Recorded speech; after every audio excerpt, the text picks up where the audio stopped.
co-host for the night, TMZ's Harvey Levin. Harvey, we are seeing these lawsuits from President Trump all over the country. At the end of every show you do, we get to see that you're a lawyer. So does the president have any legal argument here? What is the legal argument?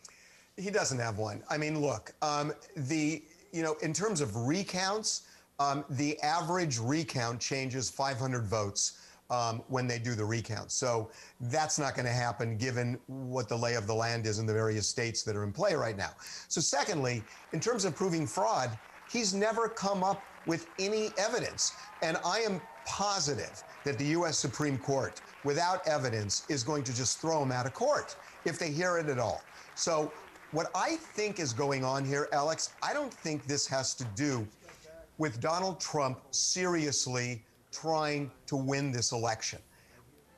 I believe Donald Trump knows he lost. And I think the reason he is doing this and the reason he's putting up such a blustery, front is because I think he's setting up a run for 2024. I really believe that what he's doing is he's going to go out kicking and screaming. He is going to say for 4 years he was robbed.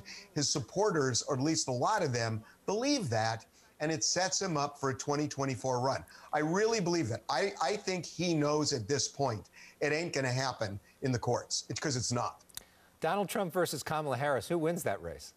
Well, that's a good question, and I think we have to see what happens in the next 4 years because, I love that you know so much about politics because, I don't know how you feel about this. I'd love to hear.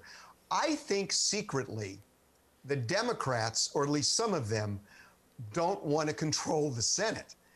And I'll tell you why. Because if they control the Senate, I think the progressives then make a full court press. And if they make a full court press and Harris is dragged squarely to that side, or if it appears that way, it plays into Trump's hands.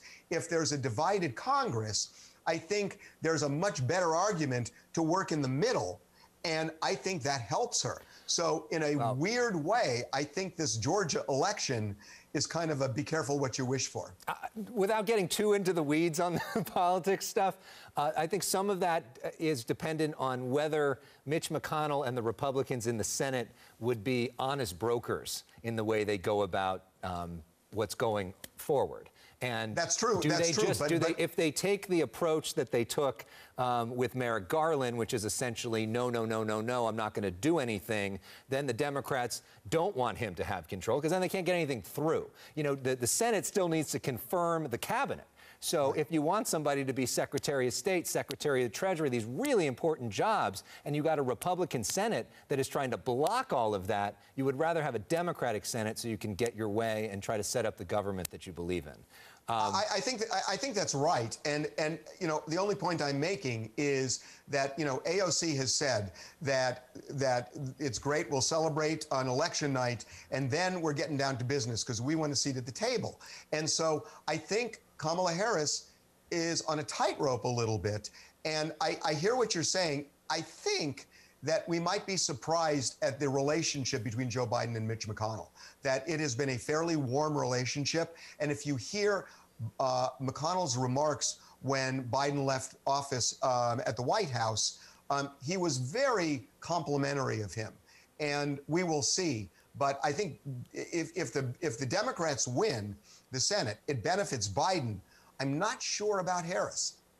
Of course, Mitch McConnell was the only senator on the Republican side that came to Beau Biden's funeral. The two of them have had a relationship for 40 years. Every time there was a big crisis during the Obama administration, they sent Joe Biden to negotiate with Mitch McConnell to work it out so that the government wouldn't close. But they're in different jobs now. We know how helpful Mitch McConnell was to Barack Obama, which was not very helpful. So we'll see what happens going forward. Okay, we got that out of our system. Let's talk sports when we come back. Okay. The Dodgers.